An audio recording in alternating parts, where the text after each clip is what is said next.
Hey guys, welcome to Muskie Road Rules Podcast and Patreon. Guys, thanks for listening every week on the audio channels. You can find it on anywhere you find your podcast. iTunes, Spotify, Amazon, iHeart. We're on all of them, so check us out. Also, for the Patreon people, you can go to patreon.com and become a member and actually watch what we're doing here. We've got a lot of cool stuff. Been on about a year and a half now, so we got I don't even know how many we've got recorded, but it's a bunch. So, but if you join and become a member, it's $8 a month. It's super, super easy. You not only do you get all the episodes that we recorded, but you also get entered into the drawings for once a month for our bait giveaways. This month, Brendan from Big Action Baits, who was on back in April, he's donating one of his gliders. This is a Cisco glider that he's got. Some of the coolest paint jobs you're ever going to find on a glide bait, guys. It's super, super cool. And again, Brendan from Big Action Baits is doing that. We're going to draw at the end of the month.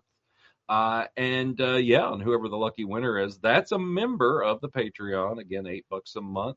You can be entered to win that. So it's going to be something really cool. On the podcast today, we've got someone that's been on quite a few times before, a friend of mine up there in Northeast Wisconsin. We've got Mr. Bryan Schaeffer. Bryan, how's it going, buddy? What's happening, Greg? Oh, not too much. Let's talk about it. How has the season been? We'll do from, what I call I'm probably always going to call opener, which is the Memorial Day weekend there in northern Wisconsin. How has things been shaping out for you? Well, that's exactly what I call opener too. So that's when we started. To be honest, it's been a tough opener. Right before. We've heard that from a lot of people. Right before the opener, our average temperature was 40s, 50s. One day it jumped up into the 80s. It stayed up there for 3 weeks, and the last 2 weeks were in the 50s. And I woke up the other day, it was 37 degrees. So it's been a roller coaster, but we're getting fish in the boat. You just got to work a little harder. Yeah, that's kind of what I've been hearing, not just from you, but Minnesota. I've heard that. I've heard it from guys out east. I've been hearing it, all over Wisconsin.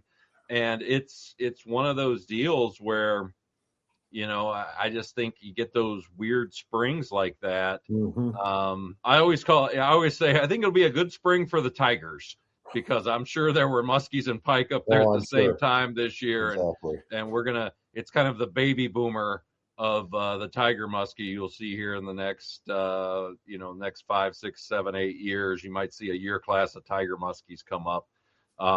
Which is what kind of happened on St. Clair when I was there, that weird tiger explosion they had right before I left. There was like the 8 years I was there, we kind of watched them grow up. And at when I first got there, I caught some like 28, 29-inch tigers, and shit, when I left 8 years later, we caught like a 47-inch tiger. Sure. And there were days where you'd go out in certain areas. If you hit a patch of them, you'd catch 7, 8 tiger muskies, and they all be like that. Yeah, they'd all be like 38 to 45 inches. It was Wow. actually wild to see that. And you get those weird springs, and I think that's just the way it goes. But the opener, the traditional opener, northern Wisconsin, what were you seeing like water temp wise then? Anywhere from like mid upper 60s to low 70s. Okay. She got like really warm fast. Yeah. What was the warmest temps that you've seen this spring so far? Maybe 76, 77. Oh, wow. And that was in some shallow bays, so it was midday, probably dark water too. Right. Even some of the clearer deep waters we seen it get up to 72, but after dark, when we ended up leaving, it was down to 67 already. So 68. So yeah. They up pretty quickly.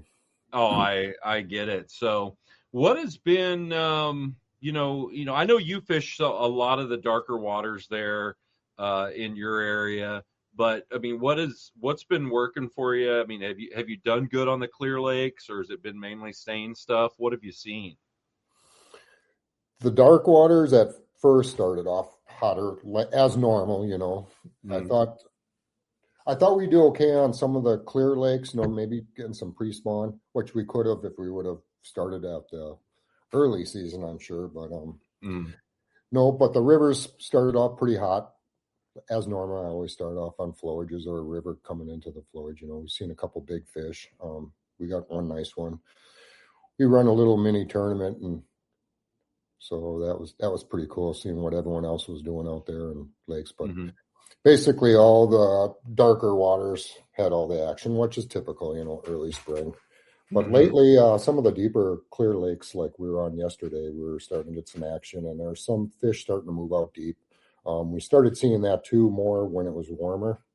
But now that's cooling down, they're really tucking into the weeds hard. Yeah. So like right now when you guys are out there, are you guys targeting like real shallow weeds, or are you trying to do edges, or we're on the edges. We tried a little real shallow, picked up a couple real small stragglers in there and some pike. Most of the larger fish we're getting are coming off the edges.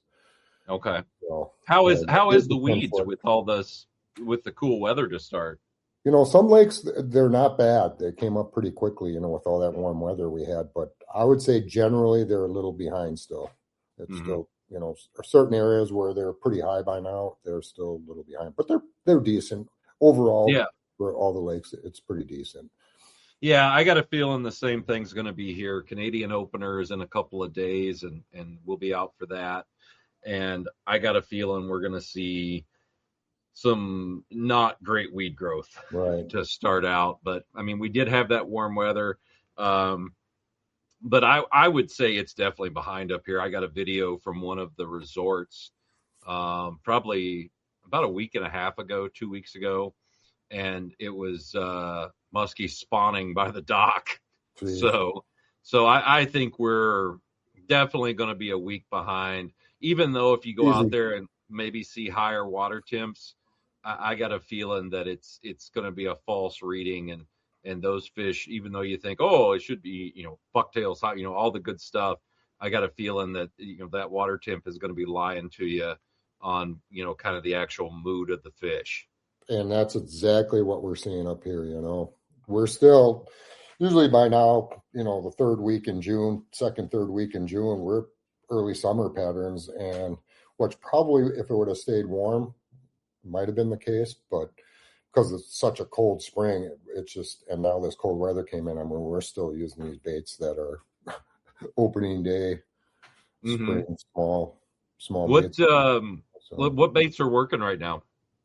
Well, I got a couple here, Greg. One that's been really hot is this little square 6-inch slammer as the rattles in. Okay. That one's been pretty hot. You can get it down a little deeper. So typical 6-inch, 7-inch twitch baits. How are you twitching them? We had Clayton on. I talked to Clayton Spees, and twitch baits had been working for him. How are you working those things? Very erratic.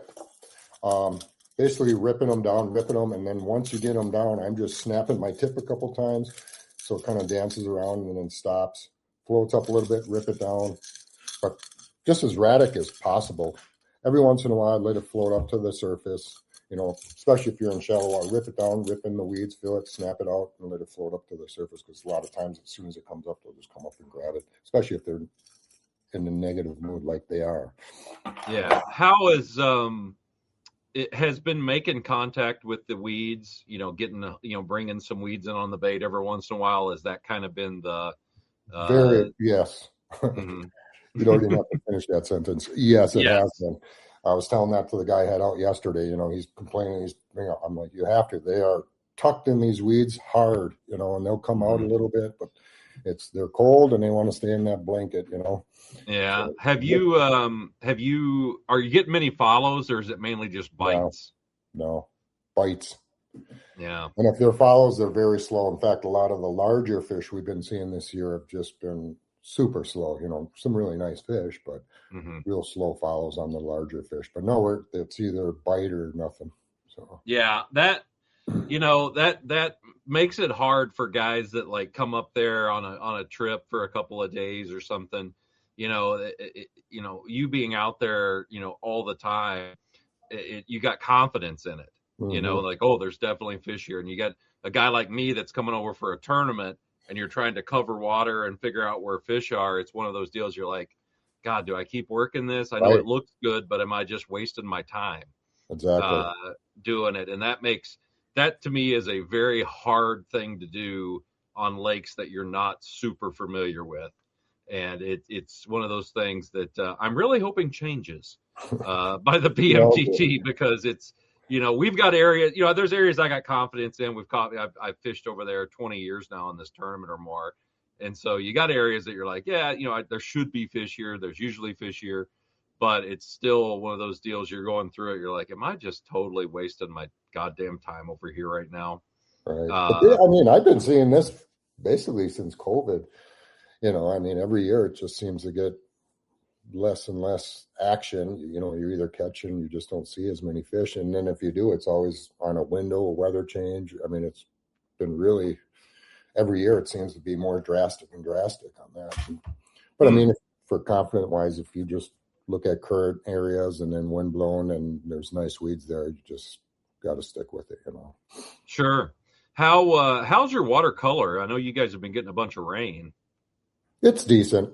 I mean, she started off crystal clear. A lot of the lakes were just super clear because there was no weed growth, but now the weeds are starting to come up and everything, and it's starting to normalize. The colors are, I would still say majority of the lakes are a little clearer than normal. But yeah, you probably like a little darker colored water anyway in some of those areas. Yeah, certain for sure. Yeah. And the clear lakes, I'm sure, in the spring, I'm sure they're just crystal clear. Yeah. Before any kind of algae or any kind of thing like that helps you out a little bit. What else has been working for you? Well, gliders. Early in the year, we were talking here. I got two different gliders. I got the blunt nose from Chaos, and then Phantom. If you can find them, they're still around there out there. But yeah, they both work different, and they've both been working as of lately. The Chaos one, because it just gets a little deeper, so we're trying to get them deeper. But the Phantoms, I see they work a little more erratic and they're a little shallower. You can work them deep with the weights, you screw on a weight or whatever. But I work them very erratic to keep them up, kind of popping on the surface. When they're a little more active, they're coming up for these. But these blunt nose get a little deeper, so you can work them right over those deep weed edges and everything. And they've been showing us fish. So those blunt nose there, when you're working this is something over the last, probably 7-8 years for me with gliders. I used to always want to see it. I knew it was going side to side, but in my head, I had to see the damn thing to know if it was going side to side. Now I'm actually working a lot more of them slower, especially in the South, and getting them down 7-8 feet if I can, and just in my head going, yes, it's gliding. Yes, it's gliding. Is that what you're doing with that blunt nose? Are you getting it down there a little deeper, much, or can you still see it? Yep, just slowly, but still, even with my gliders, I'm working them just like the twitch baits, very erratic. I get a lot of guys, they're too rhythmic they have the same rhythm through the whole work, just boom, boom, boom. And I like to change it up, a couple speed knocks in there, and then go back to boom, boom, boom, pause. But it's all slow right now because they are tucked in those deep weeds. And I mean, you can feel as soon as they take a weed, you just snap them, and a lot of times you'll get you get smacked right there. So sure. And a lot of those green weeds like that, especially being new right now, you can snap them off if you give them a good enough pop. Yep. And that's something there. I found too, by working them deeper, coming to the boat, giving them like little up twitches with my rod, and as it comes up, it's almost like the crankbait deal where they'll grab it as it comes up. Sure. I've actually found it being pretty effective doing it that way. But it's a very, very, I mean, it can be painstaking though, and I'm like, oh God. And it's hard, guiding, especially fishing with clients and stuff, getting people to, because you want to see it. You want to know if it's working right. Yep. And that's the thing with those baits. But I've learned letting them get down. I know a lot of river guys I talk to, especially like in West Virginia and stuff, were doing that, and one guy I knew was doing really good on glide baits, and I'm like, God, I just cannot get them to go. And he goes, I'm letting them get down, and we're literally working them 8, 9, 10 feet down, and all the currents and stuff there. Yeah, using real heavy glide baits, Yep. like really weighting them, and those fish were just hugging the bottom, and that's how they were getting those fish to go. And I played with it on the lake, especially cave running times, and it's really really worked for me. But those gliders like that, it looks like I noticed you're throwing natural colors. Has it kind of been a natural thing instead of being loud body? Pretty much. I'm big natural. I'm not a super bright. I mean, when things are hot, I'll go bright, but when they're a little picky, I like natural. So, and then two I picked were just happen to be the natural ones. But so far this spring, everything's been coming on natural colors. Yeah. And to go back to what you were saying with the deeper ones, I mean, it's the same pattern that we use in the late fall too, with larger glide baits and just slowing them down and getting them real deep down there too. Yeah, getting those neutral. Have you heard much trolling up there? Have you heard much guys doing anything? No, I haven't heard much at all. Mm-hmm. I know a few guys doing it, but no, nothing in return. So yeah, like I said, I think they were going to start moving out there pretty good when we had that heat wave. The Ciscos were coming up, and we're getting some action out there. But then that's cold front hit, and there's a few fish out there, but they're pretty negative right now, and everything kind of tucked into the weeds. So, what have you seen for like bugs? Are you seeing much of a bug hatch? Some mayfly started coming up earlier, and no, lately, I mean, actually certain lakes will go by certain lakes, and the mosquitoes are really bad. Like by my house here, I probably counted 3 or 4 mosquitoes in the last, since spring. So the bugs aren't bad at all, but the hatches, no, there's not much of a hatch happening yet. Well, we'll send you some from up here in the Northwest Angle, because they are absolutely, they're horrendous. Our neighbor up here, Jordan, we've been buying this bifin stuff, which is, I'm sure, is toxic in 48 countries. Sure. And we are spraying this stuff. I mean, and they're just, it works. But one, you got to get dry before it'll really do anything. But we've been spraying it. But I mean, doing any kind of yard work, going out and mowing the yard is just, full, like, sun hood up, hands covered, legs covered, because they've keep just them up there. Oh my God, they are. You go and you like smack one on your arm, and you get like a big blood patch. You're like, oh, that baby's been eaten. It's kind of crazy. Like some lakes around here, we go and no mosquitoes. Other launches you put in, they're just like, holy crap. Yeah. But otherwise, it's not bad. But no lake flies or no mayflies yet. I haven't seen a few of them, but no big hatches yet. So that's still coming up. Really? Huh. Well, good deal. What any other baits that you've found that have been working for you? Coming from the glide bait, and I have something here. It's basically just a swim bait. We were talking about it, which is basically a glide bait, a crankbait. It's a little bit of everything, but this has really been knocking some fish out. And it's so easy to use. Guys that have a hard time with glide baits, I give them this, and they can just reel it in. Reel, stop, and it glides like anything. So. Yeah, paddles in it. This just happens to be a crappie pattern, but it's about 6 inches long.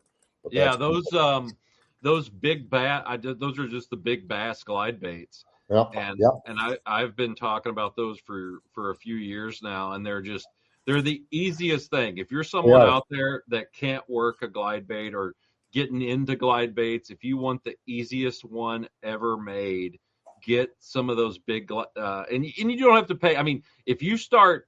Like if you go to like Tackle Warehouse or something, you start looking at these things, you're going to be sticker shock on some of them because if you go down that rabbit hole, you can spend some money. Oh my God, the glide bait guys. It's musky bait prices and then some. Oh, for sure. I couldn't believe it. I'm like, holy crap, they're spending more on those than our. Oh yeah, I mean, some of those. Get up into the couple $300 range, and it's absolutely These were crazy, pretty but cheap. you can find them cheap. Hell, I seen those right there. I seen at Walmart before I left Kentucky. Somebody, who was it? Berkeley. I think it was Berkeley was making them. Okay. The fantail ones, and it was that exact same bait right there with the swivel hooks on them. Yep. On the bottom, and they I think Berkeley was actually, it was on an end cap at Walmart. That's crazy. But They're yeah. great hooking baits too, you know. Oh yeah, no. Typically, if you're on a lake where the fish haven't seen that style, they don't nip them. I mean, they knock the living hell out of them. Many fish on them, so. And they're really, really nice, and they last. I mean, they're solid. They're a plastic bait, and some have rattles, some don't. You can get into some of the glide bait dorks, and you can get them poured. They pour them out of resin, or they'll pour them out of some of them are wood and all that stuff. And usually the paint jobs, you start getting, it's just like musky fishing. You get into the high end musky baits, and the paint jobs are just like works. I got some larger ones from that guy that makes some custom gliders and stuff from Minnesota. I can't think of the name of it, but that's pretty sweet too. But it's quite a bit larger. Yeah. I know Joe Peterson that makes True Glides. He's gotten into making those. He sent me one, actually, one of his first ones. It was a perch? It's a bluegill. Okay, I got the yellow perch. Okay, yeah. How's that been for you? Not this year. Actually, we got some fish on it. Yeah. Sweet bait. No, they're just I feel like I need a cigarette while I'm throwing it, because they're just works of art. You're just sitting there admiring it, feeling important. What anything else been working for you? Yes, diaperize or? So and I think I showed this on one of the talks we did last time, but when they were moving out, and even on some of the deep weeds, we're taking the smaller Red October tubes, and then I put this bigger twister on. Okay. Jim Denbeck makes these custom twister tails here, but we're putting these on there, and that's because these fish are staying, even though we're in 40, 30 feet of water, they're still up in that first 10 foot of the surface. Excuse me. Mm-hmm. So we've been using these, and these been really good. Been working out pretty well for us. So, and I'm now on those, are those does that grub come on that hook, or did you push it up in there? No, I pushed it right on there. You just put a hole through it with a wire or something, and then stick that in there, and then put one of the hooks kind of through like that. Okay. Yep. And now, do you find that stabilizes the bait too, so it's not rolling all over? Mm-hmm. And it falls a little slower too, so you can really work it and keep it up high. The one thing about a tube I've always said is that, when a tube is naked, basically just the regular rig that you got in it, unlike your other rubber, like your Medusas and your dogs and stuff like that, when you stop pulling them, that tail kind of slows it down on the fall. Well, tubes being round, they'd fall just as fast. And I think early on, that was when you were missing a lot of fish on them. Right. And there would be times that I'd have a guy throwing a tube for a while that was naked, and I'd pull it in, and it'd just be ripped to shreds. Oh, yeah. Did you have a bite? How many times I've seen that already? Oh yeah. Did you have a bite? Well, I felt something weird. I go, you had a bite. Yeah. Because it is a different bite sometimes. I mean, they'll hit it on the way down or as the thing falls, and they'll grab it so quick and let it go so quick that you don't even realize what the hell happened. My client yesterday, we were having that conversation because I was kind of teaching them on how to use rubber and how to slack line it and rip it, but still keep the line tight, because the second they grab it, if you don't have, even though your line's slack, it's still tight. You've got to feel everything, because in that split second where it's just looped up and nothing, you're you won't even know you got a hit. And just like you said, I've had customers, I want something different. I get it. I'm like, well, you lost something already on this one. All chewed up. You never even knew it. Oh yeah. No, I always say new rubber never lies. Yeah, It'll definitely do that for you. How are you working the like those tubes and stuff? How are you doing that? kind of just snapping them and letting a nice drop, because they are dropping slowly with the tail and everything. And they're, I use sometimes the mid, but the lighter bodies on them. It's some custom ones with heads, smaller heads on them and everything. So kind of just snap, and then we're just letting them drop, kind of flutter. And of course, that's when they're smacking them. So you look kind of last year I played a lot with the shallow rig, but putting the chaos weight on the front. Okay. And did really well with that. I don't know if it mattered at all, but you basically got a pull from the front, but you got that drop that you get with a regular tube rig like the one that you have there. And you were putting it on the hook or the top? The hook. Okay. The hook. Yeah, that I love those chaos weights. Yes. You can put them on so many different baits besides rubber. You can put them on crankbaits. The Dying Dog that I did, I love that with a chaos weight on there, and you can really get baits into different zones and stuff pretty quick. And you can even, there's certain, some crankbaits, if you take a knife and you whittle them out a little bit, if you whittle the hole out a little bit, you can get them on cranks. Slammers for one, because they got a bigger are really nice because they have that the hook hanger is a little larger. Yep. And you can make them fit on there. Really nice. You're putting those on 10-inch?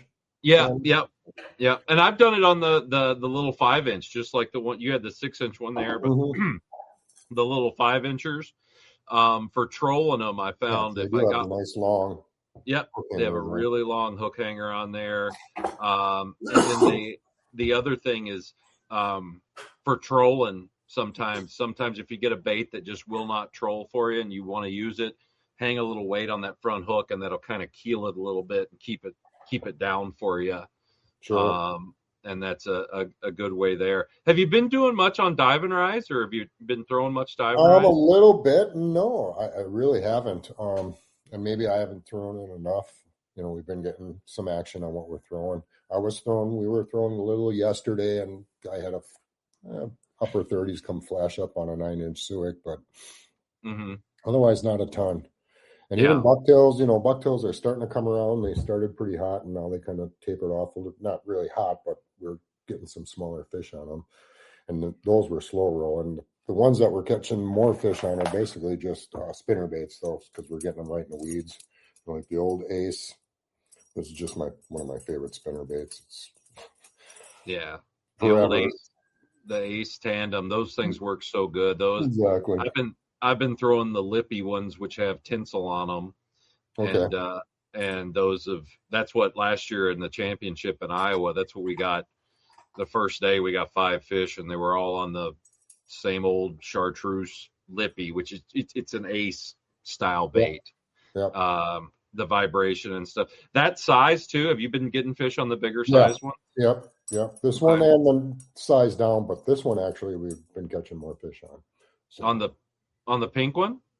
Pink, yep. And the flow. Yeah. It's one of my favorite patterns, And on these A's too, you always want to put a Ziploc there on them, because it's just a rubber band, and one fish you lose and the ones I have lost, I did the same thing. I put tinsel on, but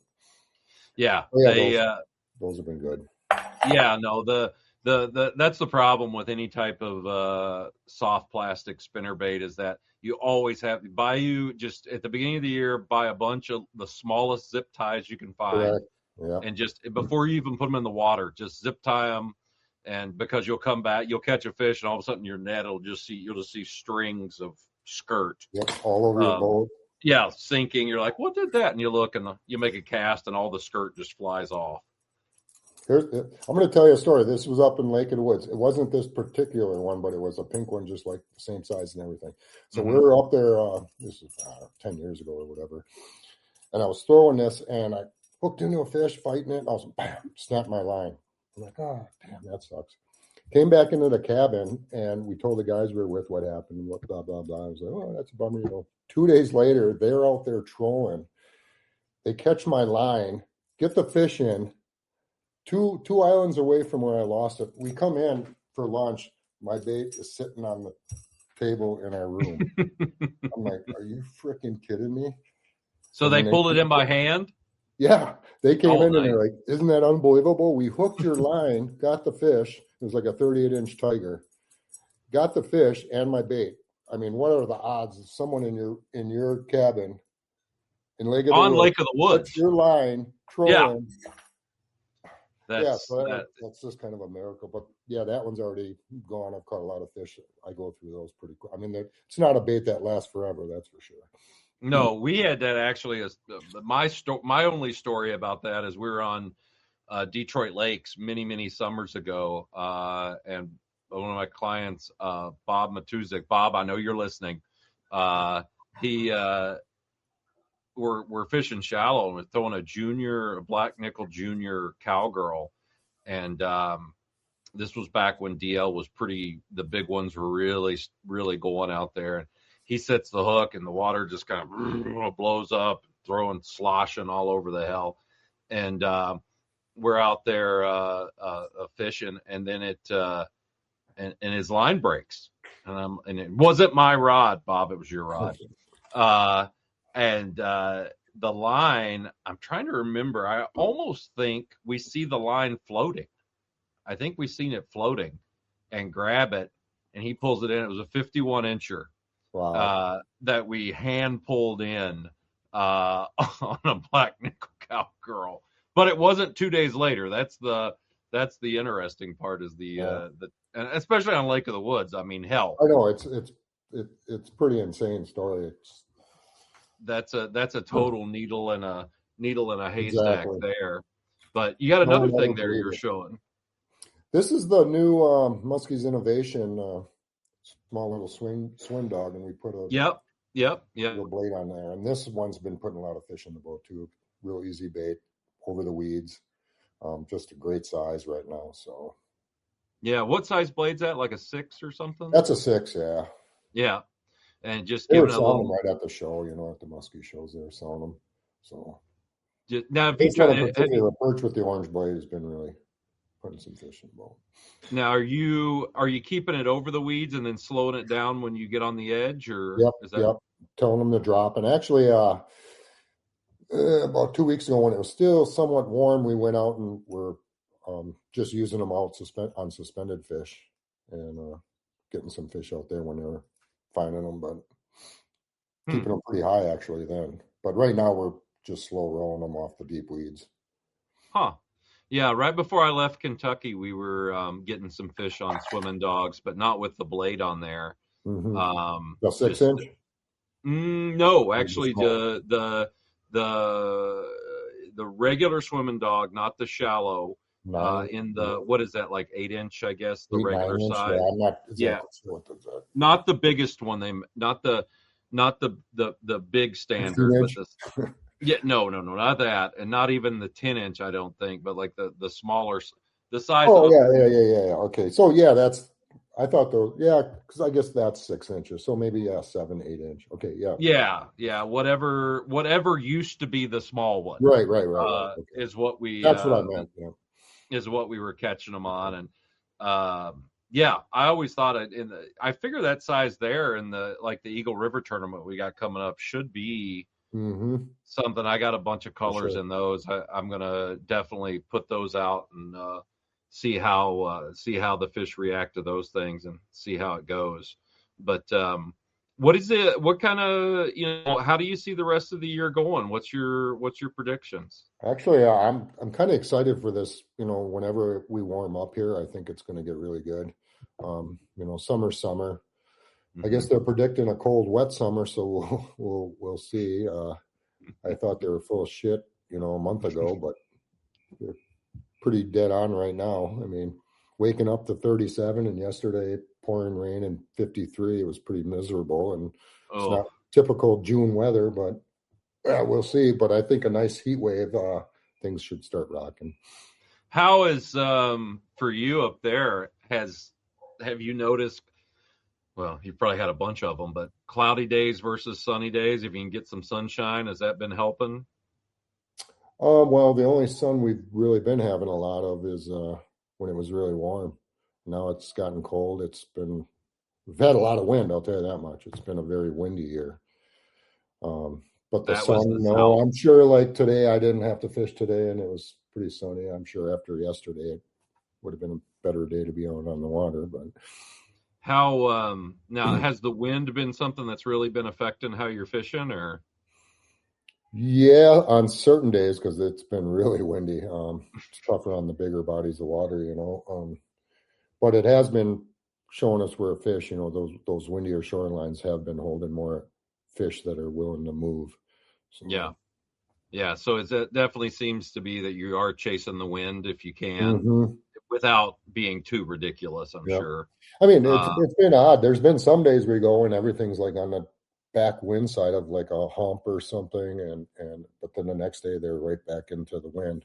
So you mhm. almost got to check both of them. It's kind of surprising. You would always think anytime there's wind blowing on a hump or an island or something, everything's going to be on that wind. But certain days, it just surprises you. You go else and everything's hiding in the backside.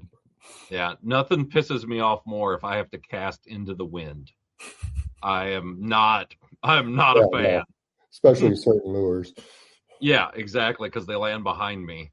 Mm. I do not like casting into the wind. Now, Or how did you said somehow.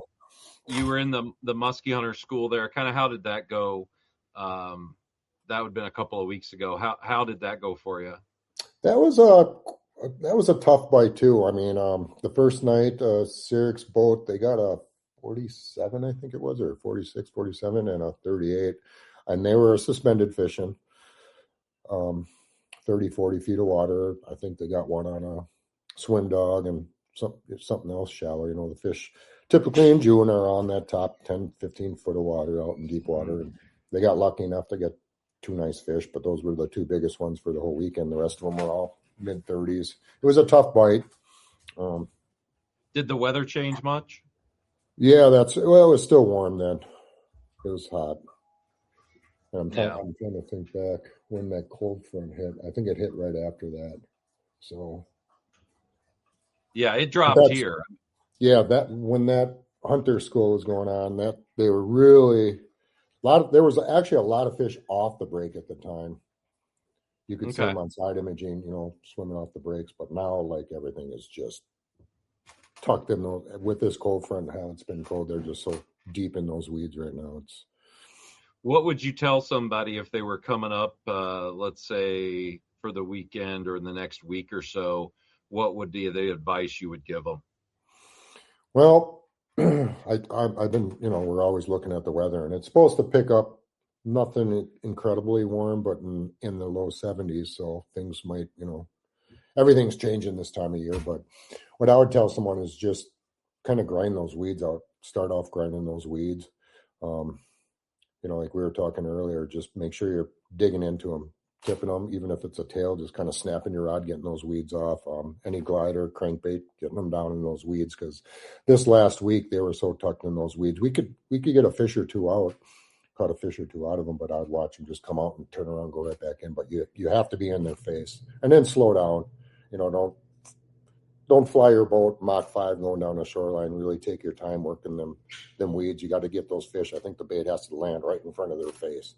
Sure, And sure. then check out deep. This is probably one of the best times of the year, end of June, for getting some of those suspended fish out there.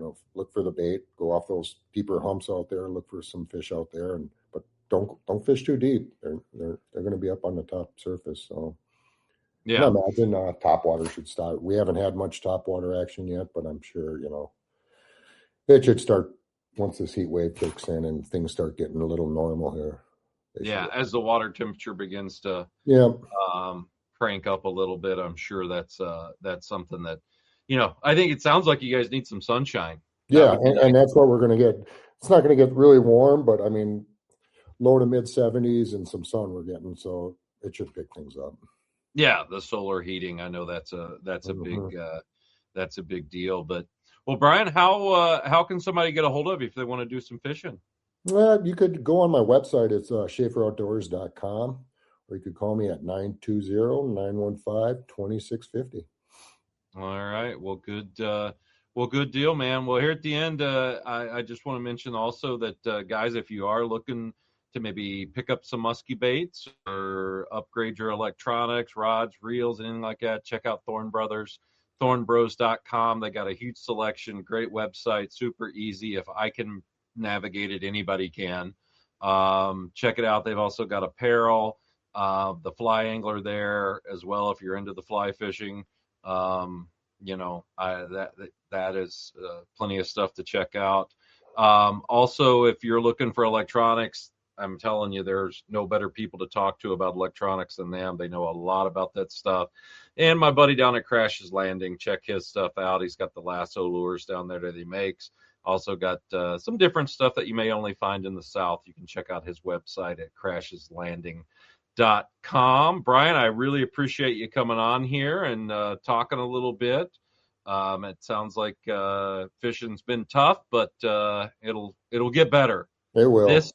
This too shall pass, is Correct. what I always say when it comes to stuff. But hang on the line here a little bit for me, okay? Yeah, I appreciate you having me, Greg.